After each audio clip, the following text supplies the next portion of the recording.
कहानी की शुरुआत होती है मैलरी नाम की एक लड़की से जो कि एक पेंटिंग बना रही होती है। मैलरी प्रेग्नेंट है और कुछ ही दिन बाद उसका बच्चा पैदा होने वाला है। तभी उसकी बहन जेसिका आती है और मैलरी से कहती है कि तुमने टीवी पर न्यूज़ देखा है, न्यूज़ में कुछ अजीब सी खबरें दिखाई जा रही हैं। मैलरी जब न्यूज़ देखती है तो उसे पता चलता है कि रशिया में एक ऐसी बीमारी फैल गई है जिसमें इंसान अपने दिमाग पर कंट्रोल खो देता है और यह बीमारी उस इन्फेक्टेड इंसान को खुद की जान लेने पर मजबूर कर देती है। रिपोर्टर बताता है कि अब तक पूरी तरह से किसी को भी पता नहीं है कि यह एक बीमारी है या फिर कोई वायरस। बस अचानक किसी चीज़ को देखकर लोग अपने आप पर कंट्रोल खोकर बेरहमी से अपनी जान ले लेते हैं। न्यूज़ में बताया जाता है कि यह बीमारी लाखों लोगों में फैल गई है और अब यह बीमारी रशिया से दूसरी कंट्रीज़ में भी फैल रही है। लेकिन मैलरी इस न्यूज़ को इग्नोर करके जेसिका के साथ अपनी प्रेगनेंसी चेकअप के लिए हॉस्पिटल चली जाती है। वहाँ डॉक्टर उसे खुशखबरी देती है कि बच्चा बिल्कुल ठीक है और जल्द ही वह माँ बनने वाली है। यह सुनकर मैलरी खुश हो जाती है और वापस घर लौटने लगती है। लेकिन हॉस्पिटल से निकलते वक्त मैलरी की नज़र एक लड़की पर पड़ती है जो अपने सिर को जोर जोर से सामने के शीशे से मार रही होती है। यह देखकर मैलरी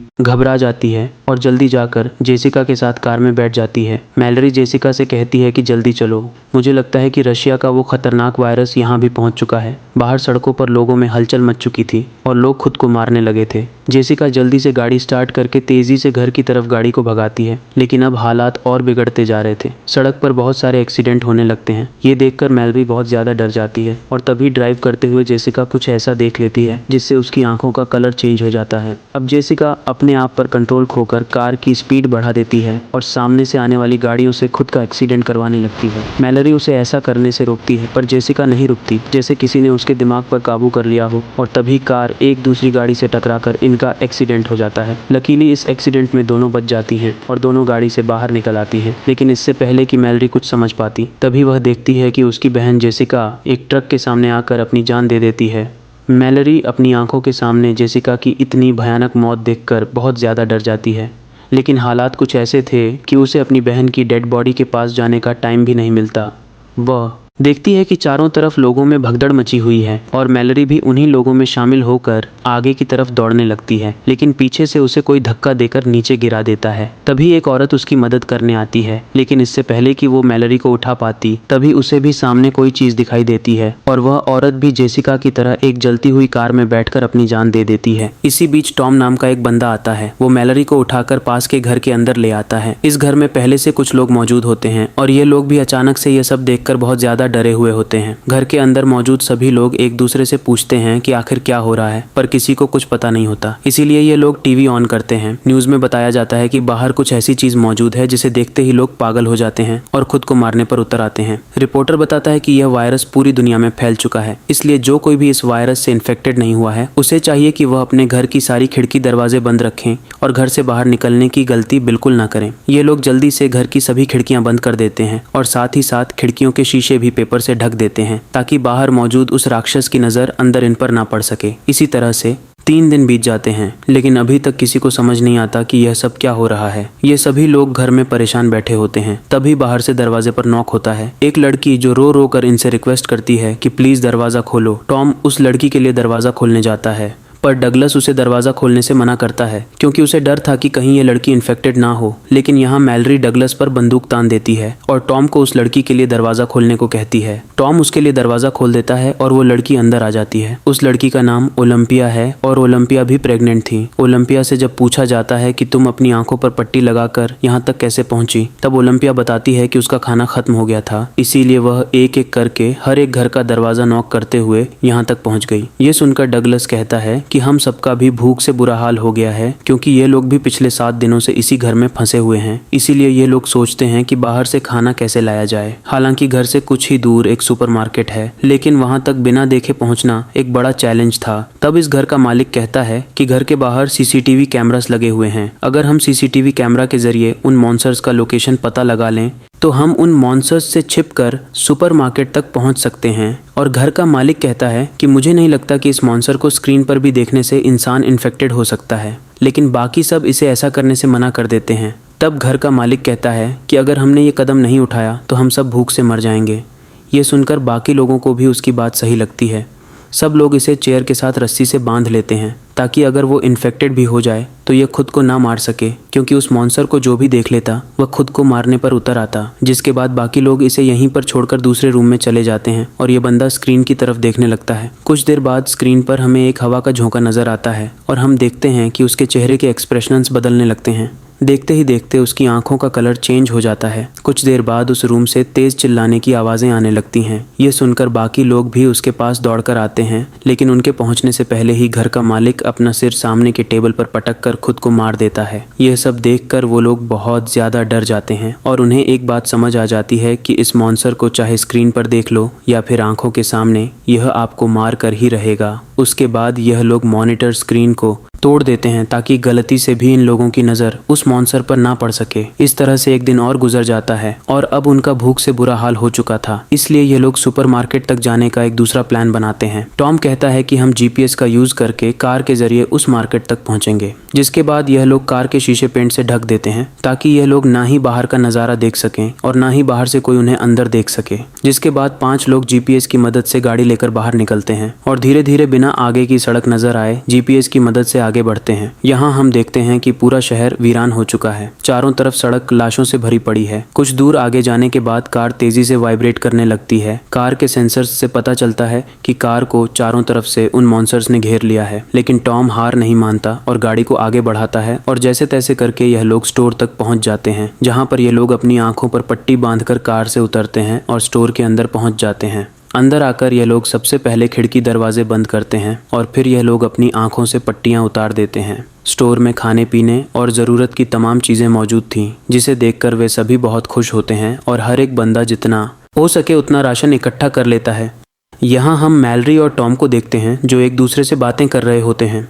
टॉम एक अच्छा इंसान था और टॉम ने मैलरी की जान भी बचाई थी। उनकी बातों से हमें पता चलता है कि यह एक दूसरे को पसंद करने लगे हैं। इसके बाद यह दोनों भी खुद के लिए ज़रूरत की चीज़ें ढूंढने लगते हैं। मैलरी को एक पिंजरे में 3 बर्ड्स मिलते हैं जिन्हें वह अपने साथ रख लेती है और तभी स्टोर का दरवाज़ा कोई नॉक करता है, लेकिन यह लोग डर के मारे उस आदमी के लिए दरवाज़ा नहीं खोलते। तब वह आदमी रो रो कर रिक्वेस्ट करता है कि प्लीज़ दरवाज़ा खोल दो। अब इन लोगों को उस आदमी पर तरस भी आता है और उन्हें डर भी था कि कहीं यह आदमी इन्फेक्टेड ना हो, इसलिए यह लोग पहले से उस आदमी के लिए दरवाजे पर तैयार खड़े हो जाते हैं ताकि उन्हें अगर उस आदमी पर ज़रा सा भी शक हो कि यह इन्फेक्टेड है तो उसे मार देंगे। ये लोग जैसे ही उसके लिए दरवाज़ा खोलते हैं, वह आदमी ज़बरदस्ती घुसने लगता है और कहता है कि यह मॉन्स्टर्स बहुत ही खूबसूरत हैं, तुम सभी को इसे देखना चाहिए। यह सुनकर यह लोग समझ जाते हैं कि यह आदमी भी इन्फेक्टेड है। अब उनके पास उस आदमी को बाहर निकालने का कोई रास्ता नहीं था, इसीलिए चार्ली सबको बचाने के लिए उस आदमी को जोर से धक्का देकर बाहर धकेल देता है और खुद भी उसके साथ बाहर चला जाता है। बाहर वह बंदा चार्ली को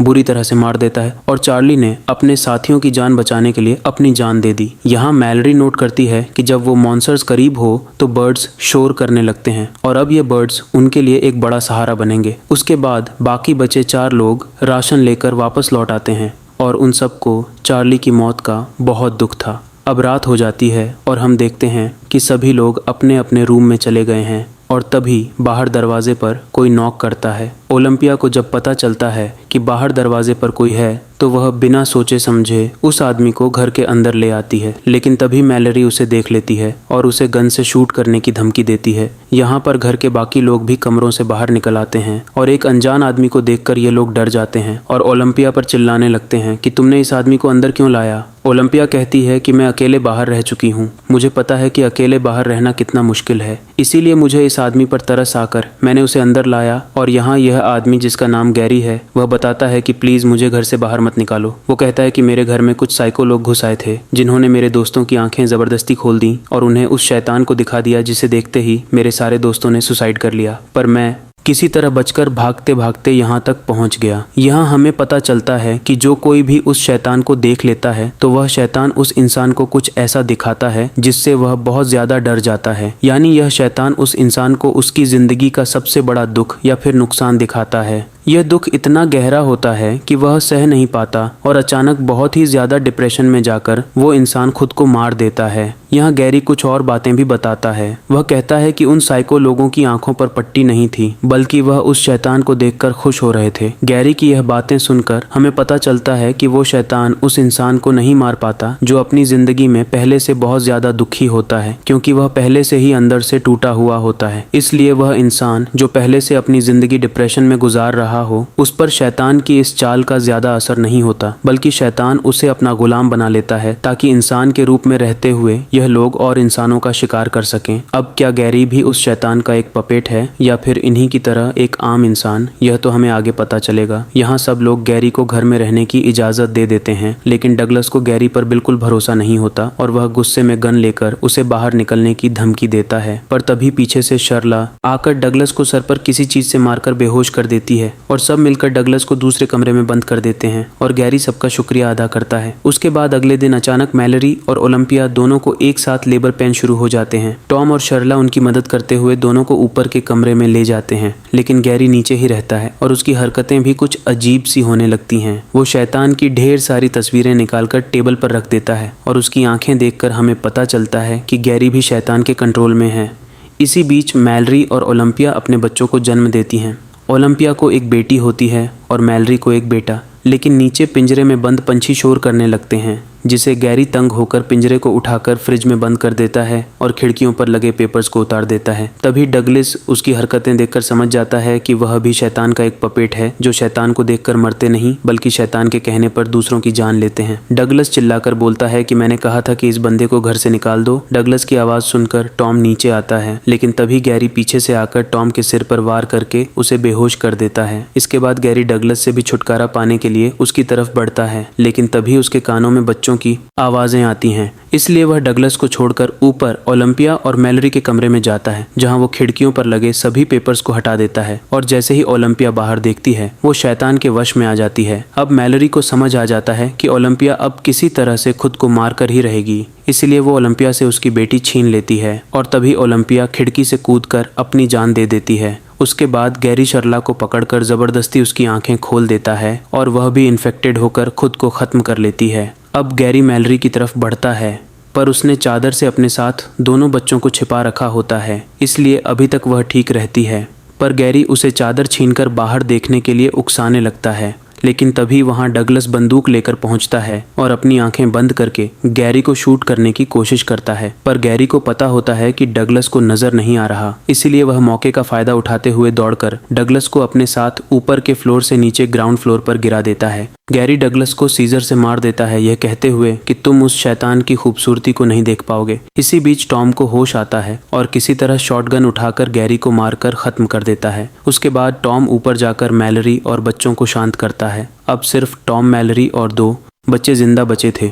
इसके बाद 5 साल के बाद का सीन दिखाया जाता है, जहां मैलरी और टॉम अब रिलेशनशिप में हैं और बच्चे भी बड़े हो चुके हैं, लेकिन खतरा अभी तक टला नहीं। बाहर अभी भी शैतान के कंट्रोल में लोग घूम रहे थे और वो नॉर्मल इंसानों को पकड़कर मार डालते थे। ये लोग पिछले 5 सालों से इसी तरह से चुपचाप जिंदगी गुजार रहे हैं। मैलरी ने बच्चों को इस मुश्किल स्थिति में सरवाइव करने के सभी तरीके सिखा दिए थे। यहाँ आप लोगों को भी पता चल चुका होगा कि जो लड़का है वो मैलरी का अपना बेटा है, लेकिन यह लड़की मैलरी की बेटी नहीं, बल्कि यह लड़की ओलंपिया की बेटी है, जो मरने से पहले ओलंपिया ने मैलरी के हवाले कर दी थी। एक दिन रेडियो से आवाज़ आती है, जिसमें रिक नाम का एक आदमी बताता है कि हम जहाँ पर हैं यह जगह पूरी तरह से सेफ है। यहाँ पर हमारी एक कॉलोनी है। इस कॉलोनी में खाने पीने और ज़रूरत की तमाम फैसिलिटीज़ मौजूद हैं। वो आदमी बताता है कि अगर तुम लोग यहाँ आना चाहते हो तो नदी के बहाव के साथ आओ। जब नदी का बहाव सबसे तेज़ होगा तो वहीं पास के जंगल के बीच हमारी कॉलोनी मिल जाएगी। वहाँ बहुत सारे बर्ड्स हैं जिनकी आवाज़ सुनकर तुम हमें ढूंढ सकते हो। और हाँ, नदी के बहाव के साथ यहाँ आने में तुम्हें 2 दिन लगेंगे। टॉम उस आदमी पर भरोसा करके वहाँ जाना चाहता था, पर मैलरी वहाँ जाने से मना करती है। वो कहती है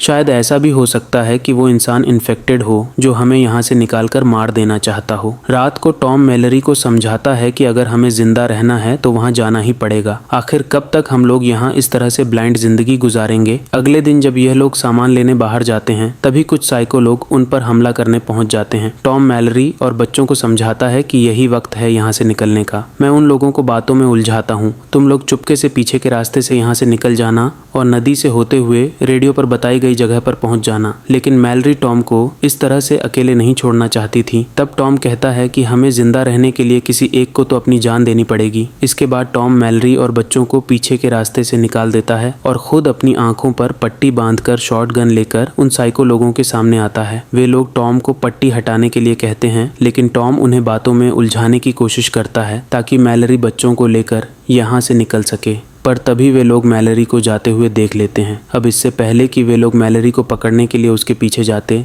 तभी टॉम गोलियां चलाकर 2 लोगों को मार देता है। इस दौरान वह खुद भी घायल हो जाता है और अब बिना देखे बाकियों को खत्म करना उसके लिए मुश्किल हो रहा था। इसलिए वह अपनी आंखों से पट्टी हटा देता है और वहां पर मौजूद 2 और लोगों को भी मार देता है। अब सिर्फ एक ही साइको इंसान बचता है और जब टॉम उस आखिरी बचे हुए साइको इंसान को मारने जाता है तभी वह शैतान भी वहां पर पहुंच जाता है और वो शैतान टॉम को अपने वश में करने लगता है। लेकिन पूरी तरह से वश में आने से पहले टॉम उस आखिरी बचे आदमी को भी मार देता है और फिर उसी गन से खुद भी अपनी जान ले लेता है। वहीं मैलरी गोली की आवाज़ सुनकर समझ जाती है कि टॉम अब मर चुका है। वो बहुत ज़्यादा रोती है क्योंकि इस मुश्किल वक्त में टॉम ही उसका सहारा था। जिसके बाद वह रेडियो पर बताए हुए ठिकाने पर जाने की तैयारी करने लगती है। वो बच्चों को समझाती है कि यह सफ़र बहुत मुश्किल होगा, लेकिन हमें जिंदा रहने के लिए वहाँ पर जाना ही होगा। और एक बात ध्यान से सुनो, चाहे जो भी हो जाए तुम दोनों को अपनी आंखों से पट्टी नहीं उतारनी है, वरना तुम दोनों मारे जाओगे। इसके बाद मैलरी खुद के और अपने बच्चों की आंखों पर पट्टी बांधकर नदी की तरफ निकल पड़ती है और रस्सी का सहारा लेते हुए नदी तक पहुंच जाती है, जहां यह लोग एक बोट में बैठकर नदी के बहाव के साथ आगे बढ़ने लगते हैं। मैलरी अपने साथ पिंजरे में बंद उन बर्ड्स को भी रखती है। कुछ घंटों के सफर के बाद मैलरी रेडियो के जरिए उस कॉलोनी में रहने वाले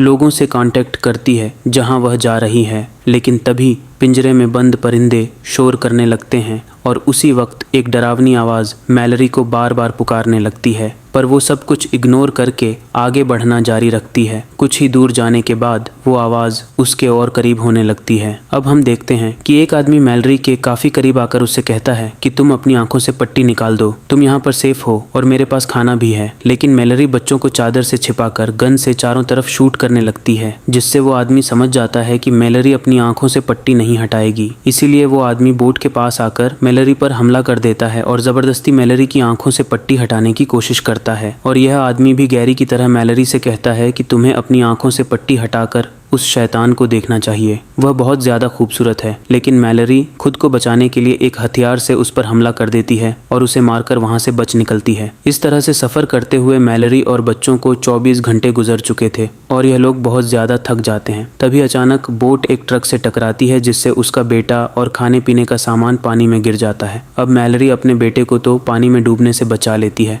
लेकिन इनके पास जो खाने पीने की चीज़ें थीं वह नदी में बह जाती हैं। यह देखकर मैलरी बहुत ज़्यादा परेशान हो जाती है, क्योंकि अगर उन्हें खाने पीने की चीज़ें नहीं मिली तो वह भूख से मर जाएंगे। इसलिए मैलरी खाना ढूंढने के लिए बोट को नदी के किनारे लगाती है और बच्चों से कहती है, चाहे कुछ भी हो जाए तुम दोनों बोट पर ही रहना और अपनी आंखों से पट्टी बिल्कुल भी मत निकालना। इसके बाद वह बोट से एक रस्सी बांधकर खाने पीने की चीज़ें ढूंढते हुए जंगल के बीच एक घर में पहुंचती है और वहां उसे कुछ खाने पीने की चीज़ें मिल भी जाती हैं। लेकिन सामान लेकर जब वह वापस लौटने वाली होती है तभी वह शैतान उसके पीछे पड़ जाते हैं और मैलरी को इंसानों की आवाज़ में बुलाने लगते हैं। मैलरी गोलियां चलाते हुए तेजी से वहां से भागती है। गोलियों की आवाज़ सुनकर ओलंपिया की बेटी खुद को रस्सी से बांधकर बोट से उतरती है और मैलरी को ढूंढने के चक्कर में सीधे उस शैतान के पास चली जाती है। लेकिन तभी मैलरी उसे खींचकर वापस ले आती है और गुस्से में उसे डांटती है कि मैंने तुमसे कहा भी था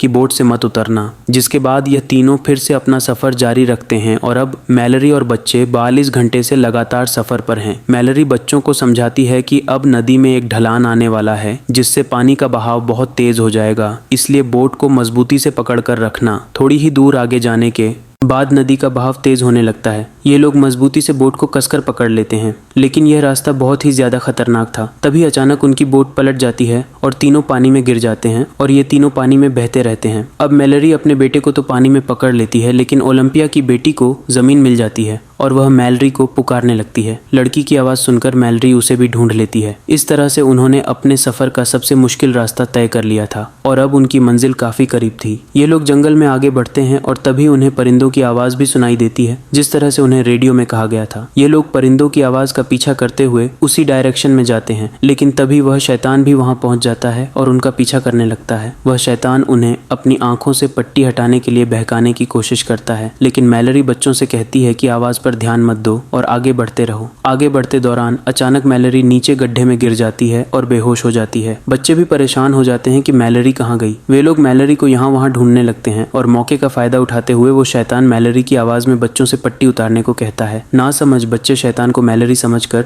अपनी आंखों से पट्टी उतारने लगते हैं, पर तभी सही समय पर मैल